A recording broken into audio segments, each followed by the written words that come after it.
Today is day 14 of Sri Lanka's largest public service initiative, the Newsfirst Government the Door-to-Door campaign. A very good evening, I'm Shane Silva. And I'm Aishwarya Pinker. Good evening. We will have a complete report on the campaign later in the bulletin. Let's start off with a look at the headlines.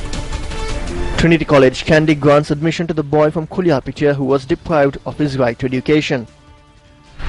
Value-added tax to be raised to 15%, other taxes to be revised. Former President Bandaranaike expresses her views on positions.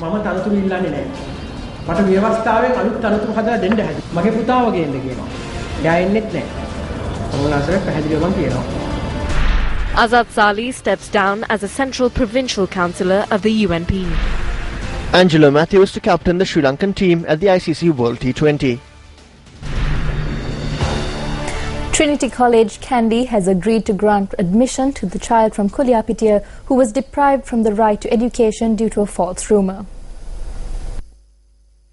The 6-year-old boy was deprived of his right to education following a rumour which claimed to say that his parents were infected with HIV.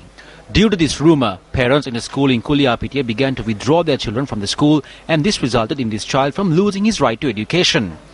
The story made international headlines after the child's mother commenced a fast next to the entrance to the Kuliapitia Education Office, demanding that her child be granted admission to a school. The Human Rights Commission too commenced an investigation on this matter, and the child's mother also filed a petition with the Supreme Court. However, as there was no solution to the issue, the President had to intervene in order for the Education Ministry to draw its attention towards the matter.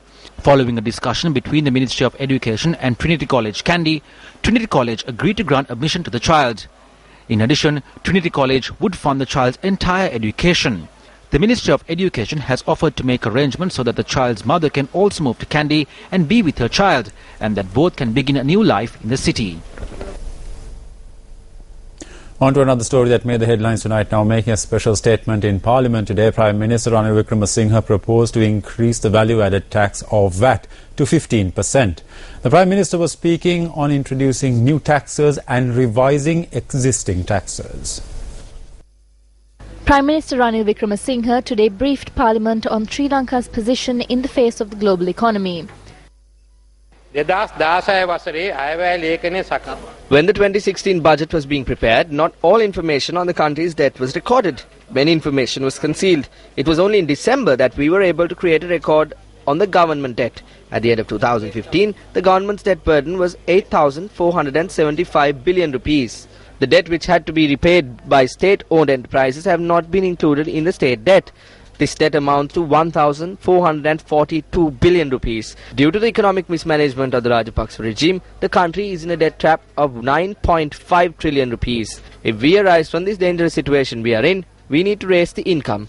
It was proposed to introduce new taxes and revised existing taxes in order to raise the income of the governments. Statutory income tax has been increased from proposed 15% to 17.5%. The government will also introduce the capital gains tax, which has not been implemented in Sri Lanka from 1987. The nation building tax will remain unchanged at 2%. The Prime Minister also announced that several tax concessions will be removed. The tax concessions on electricity supply, lubricants and telecommunication services will be removed, and the tax per quarter of 3.7 million rupees will be revised to 4 million rupees. In the 2016 budget, it has been proposed to implement two rates of value-added taxes as 8% and 12.5% instead of the 11% of single rate. However, it seems that it is prudent that we maintain a single rate of 15%. Tax concessions on telecommunications, private education and private health will be removed. However, essential goods and electricity has been exempted from VAT. VAT will only be imposed on selected retail and wholesale goods. The Prime Minister is of the view that through these revisions, the 2016 budget deficit will be 5.4% of the GDP and will enable to maintain the economic growth at 6%. By the looks of this, it is similar to a new budget. There are increases on taxes and other amendments. This appears to be an attempt to introduce a new economic policy. Parliament will convene only on 2 days next week. Therefore, this needs to be debated on the 23rd and the 24th.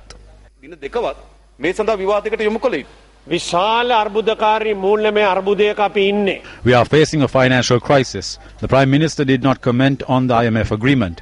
You are taking $1 billion from the IMF under conditions. What are these conditions? The joint opposition is of the view that Parliament must convene next week and commence the debate on the financial crisis before passing this. We have not asked a single dollar from the IMF. We have only called for a forensic audit. We need to have a new tax system and the discussions are to obtain advice. The tax amendments which were proposed by the Prime Minister will come into effect only after the proposal is passed in Parliament. Economists point out that the proposal, which is aimed at increasing the revenue of the government, would have an impact on a number of sectors. Individuals and companies were granted concessions through the 2016 budget, and these concessions are proposed to be removed. Accordingly, personal tax has increased from 17.5% to 26%, while a profit after tax of 24% will be introduced to corporates through these amendments. Although it was proposed to increase the value of tax-free income to 2.4 million rupees under the 2016 budget, this has been brought back to 600,000 rupees under the proposed amendment.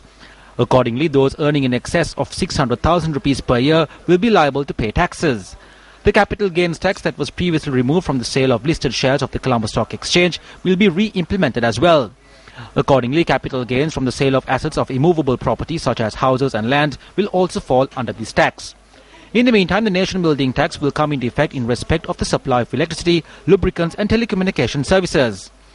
The proposed amendment will also see an increase in value-added tax to 15% from the 8 to 12% that is presently in effect. Economists point out, however, that the general public will stand to gain from this tax that has been removed from essential items. Telecommunication services, private education services and private health services will also be liable for VAT. Economists state that this amendment can be viewed as an expansion of the net that has been cast to capture high-income earners. The repealing of the Prevention of Terrorism Act stirred a debate in Parliament today. You have not answered the main point I made. You are committed to repealing the Prevention of Terrorism law. How can you morally or legally justify holding these persons in custody any longer when you have made that commitment to the international community? Secondly, such persons were released in 1971, they were released in 1988, 1989. Why are the present persons in custody being treated differently? Is that not suggestive of blatant discrimination? If you discriminate in this way, how can there be reconciliation in this country? You have not answered those two important questions. That is not a question that I can answer. It is a policy decision to be made by the government of Sri Lanka. I am as a minister, I can't make a statement on that. But if the government decides to abolish it, they will abolish it. And if they don't want to abolish it, there will be certain reasons for it. I can't comment on that now. So that you make certain commitments to the international community. We are going to repeal the Prevention of Terrorism Act. So that's if you are going to repeal that act, how can you hold it for them in custody? Sir, Honorable Foreign Minister just mentioned. Responding on behalf of the government, you should be able to answer that question. Yes, sir. You can't say, I can't answer on behalf of the government. It is the Honorable Foreign Minister just commented now that the repealing of that act is under process. We are a government that has pledged to uphold and promote and protect the human rights and dignity of all. We lost too many lives on all sides in all parts of our country for long years as a result of action of this nature and as a result of violent conflict. We cannot afford repetition. We don't want to see repetition, and we cannot lose any more lives in connection with the conflict that is long over. And if we want to ensure non-recurrence, this is the moment in time, moment in history, we have to win everyone over. The hearts and mind, as President Sri Lanka constantly says, are more important than the bricks and mortar of development.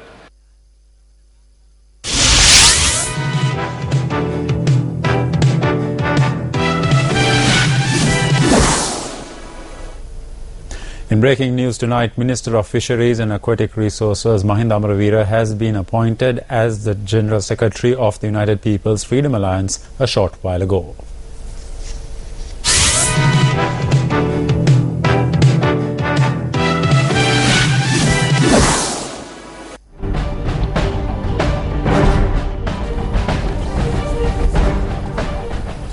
Today, the 8th of March, marks International Women's Day.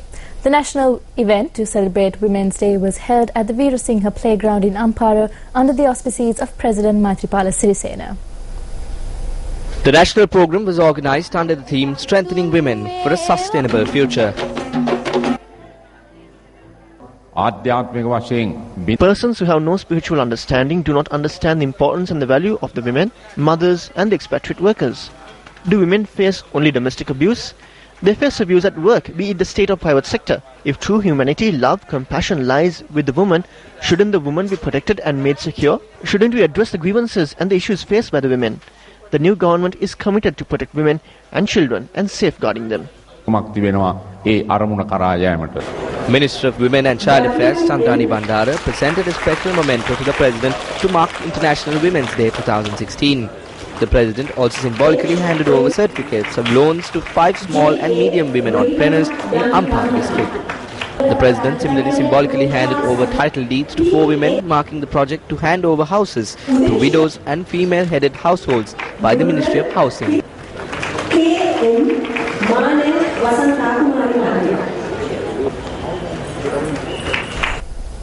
Former President Chandrika Kumaratunga is of the view that female representation in Parliament should be increased to 50%. The former president was speaking at the Women's Day celebrations at the Sri Lanka Freedom Party headquarters. The Women's Day celebrations of the Women's Front of the SLFP was held today under the auspices of former President Chandrika Kumaratunga. Chandrika Sirisena and a number of MPs and ministers attended the event. Chandrika Sirisena read out the President's message. I address you on International Women's Day with a heart filled with happiness. It is because I was able to, through my government of consensus, provide justice to women in terms of politics, who are the majority of the population of this nation. I think it is accurate to think that females are the front runners of the SLFP. 4 resolutions, including the strengthening of female representation in politics, was passed at the event. For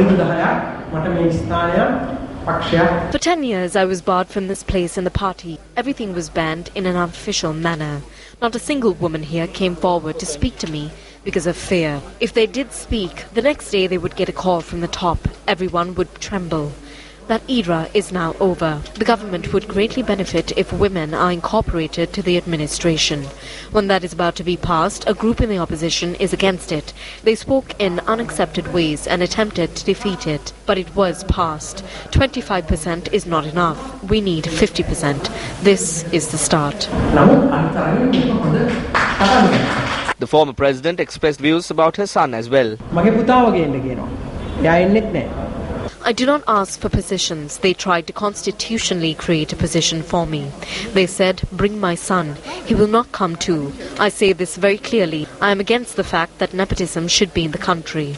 He will be arriving in the country. He will move here. He will serve the country. But he will not contest. I do not need to place a crown on a prince or princess. What's important is the country. I want to see this nation move forward as an important one. The SLFP Women's Organisation organised a special religious ceremony at the Patini Devalaya in Navagamuwa to mark International Women's Day. The plea was made from the gods at the event, which was also attended by former First Lady Shiranti Rajapaksa.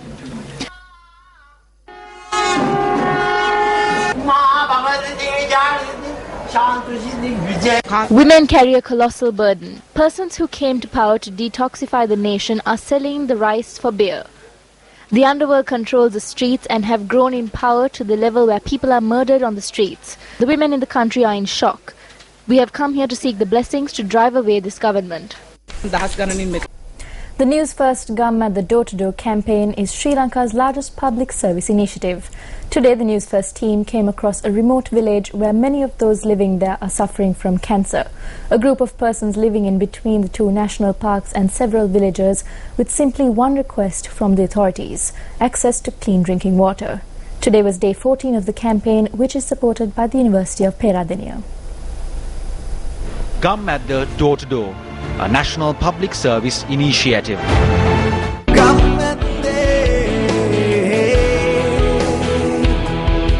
The campaign, based in the southern province, commenced today following religious observances at the Sri Sariputrarama temple in Allavela, Hakmana. People from many surrounding villages came in search of the News First team to present the issues they face.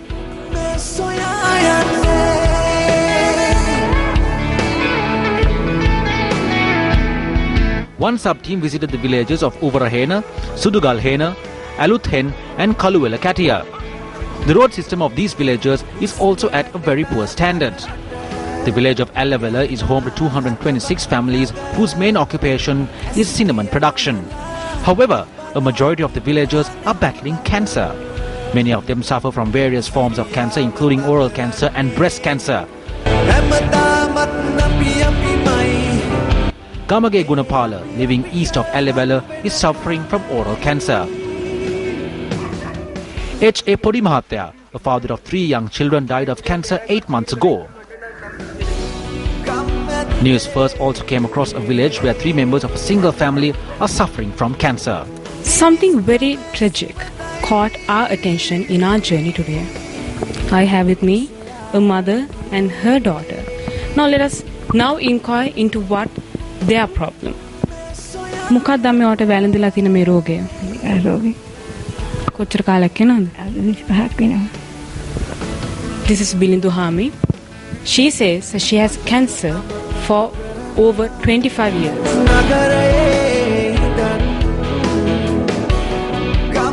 One team that is touring the North Central province visited the Rotavava village located right between the Kaudulla and Minnere national parks. The main issue of the people living here was the access to clean drinking water as well as transportation. What's most astounding is that these people have to walk 50 kilometers simply to reach a hospital. The Rotavava organic fertilizer production plant, for which the foundation stone was laid in 2008, today is a pile of rubble. This building, which has been taken over by the wilderness, is a place where many unlawful acts takes place. The other team in the North Central province visited traditional farmers in the Hataras Kotua village. Even though they obtain water from Halmil Lava and Makula villages for paddy cultivation, it is only enough for one season. Serpents, which also go in search of water, pose a threat to the lives of these farmers. This elephant fence, which falls across a railway line and 2 main roads, is not enough to prevent the jumbos from storming into the villages. To make life more difficult, there is only one tube well for the use of 250 families. Out of thousands of problems these villagers faced, we could sort out some major issues. First one was scarcity of water. Second one was wild elephant threats, and then broken roads. These villagers in Hatharaskuru village request only one thing from the authorities, that is, to give a definite, permanent solution for this problem.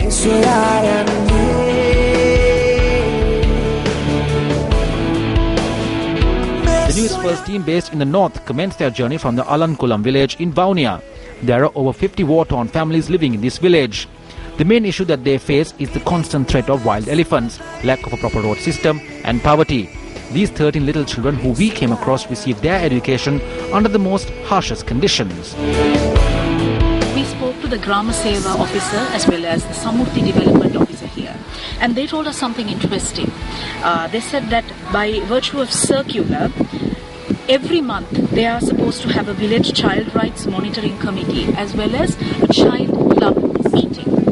However, something that we noticed was that in order for the children to be educated about their rights, the parents have a very limited educational knowledge. Because of this, there's a greater chance of children going astray in this village. This is the Puduvilankulam village in North Vaunia. Although this area is rich in fertile soil, no one lives here. In 1972, this area was home to 100 families. However, the war has left them homeless. This is the Ramanur Puliamkulam tank, which existed approximately 30 years ago. But now it's just a bare land with trees all around, and it's just a forest area. The locals in this area told us that this tank existed approximately 30 years ago, that is, before the war. But now, no human existence is in this area, and there's a village in close proximity, and the locals in this area want this tank to be renovated so that they can use this water for their farming purposes, because farming is their main livelihood for these people. Gum at the door-to-door, a national public service initiative.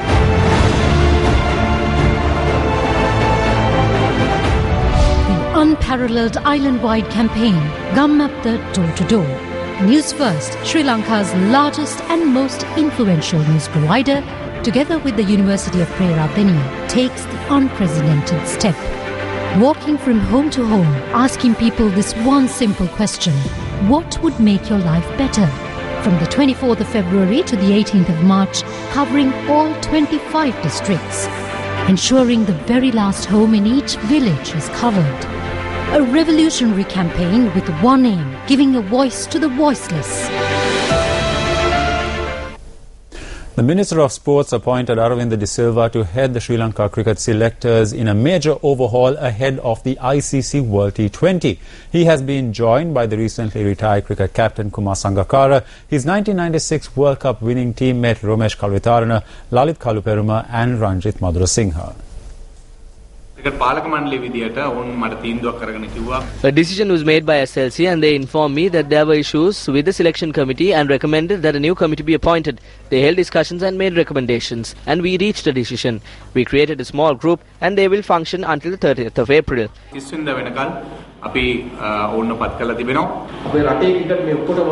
Cricket has become more important than ever in the country. I have never seen an instance where cricket was placed in uncertainty even until the last minute. We informed the minister. He said that if a responsible selection committee can be appointed to go ahead with it, Malinga must be included. Removing him from the squad is not a wise thing to do. We selected 14 individuals and included Malinga as well. The ICC was informed, and we obtained the approval for these 15 players. We will do this, and we need the support. If you need to criticize us, you can do so. But do not criticize the players. Do not exert pressure on them. Let them play. Support them. Also, do not blame the others in my team. Blame me, but do not blame the others. As a cricketer, I would have said no. If this request was made under a normal situation, I believe that such a task must be performed at least 2 years after retirement. The State Minister of Defence today responded to the questions raised by the JVP on the police investigations pertaining to the discovery of weapons and ammunition aboard the Mahanuwara vessel anchored in Galle, the Southern Navy camp, and a building in the premises.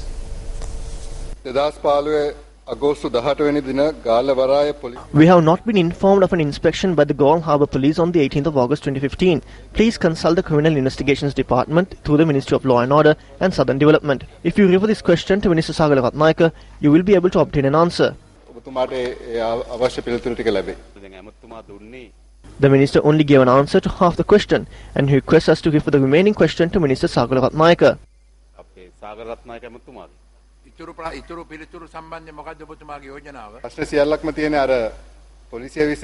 The questions are related to a police investigation. We have not been provided of any record on that matter.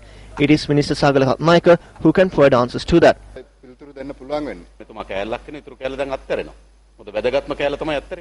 The Minister is answering only one part. The important part is left out. We are making an inquiry on a certain crime. You have divided the ministries in a very confusing manner. We cannot seek answers based on that. Therefore, Speaker, please direct this to the Prime Minister.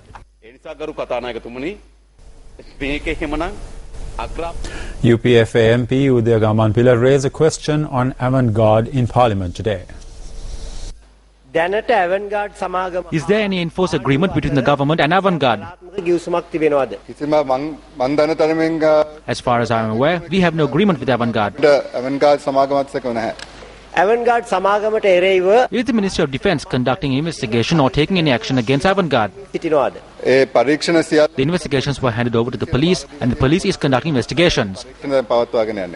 Do you accept that the total revenue generated when the Sri Lanka Navy was operating the armoury was less than what was generated in a month when Avantgarde was operating it? Or do you accept that the Sri Lanka Navy has not made any losses by granting that task to Avantgarde? The Sri Lanka Navy earned a profit in 2011. However, former Defence Secretary Gotabaya Rajapaksa in 2012 handed it over to Avantgarde. That is what took place. This was given to Avantgarde when profits were being made. Leader of the National Unity Front, Azad Sali, handed over the letter of resignation to step down from the post of UNP Southern Provincial Councillor. During the Southern Provincial Council session today, Acting Chair RMSP Ratnayaka informed the Council of the letter of resignation.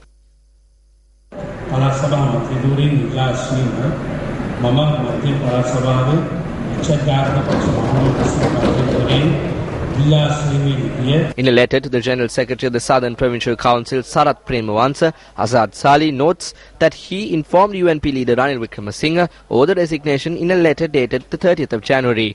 The letter adds that as the Prime Minister had not directed the letter to the Council Secretary, he handed over the letter of resignation to the General Secretary of the Council.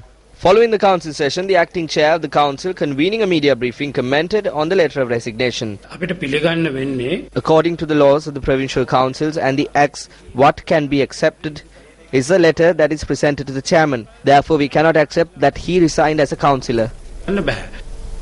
Speaking at an event in Colombo today, Minister of Telecommunications and Digital Infrastructure Harin Fernando elaborated on the government's plans by the end of this year to increase the country's internet capabilities. Minister Harin Fernando was speaking at the Internet Governance Forum 2016, which was organized by the Internet Society of Sri Lanka chapter for the first time in Sri Lanka as a local event. Currently, we have only about 25% of Sri Lankan population using the internet. But what we are looking at is at least by end of this year to make Sri Lankan population use the internet up to about 50%. Sri Lanka's average speeds, number one country is South Korea. Number 2 is Hong Kong. Number 3 is Japan. 14 is Singapore. India is 117. Sri Lanka is 65. Now we are trying to develop, people are laughing, my balloon is falling. But however, what we're trying to innovate is something that has never been done in anywhere in the world. So this is innovation. If it works, Sri Lanka will be the first country which will have 10 Mbps coverage in the entire country. 10 Mbps coverage by December if it works. And we are in a geographical location where we can easily cater to India, which is in the 117 in the epic number, because their speeds are slow. Though they have all the numbers, all the people, all the population, they are very slow. So we have all the capacity to supply for them because we are small, but we have the speeds and we have the brains. We leave you tonight with footage of an almsgiving that took place at Temple Trees, which was attended by the President, the Prime Minister and Minister Sajid Pendasa. I'm Shane Silva. I'm Aishwarya Pinto. Take care and good night.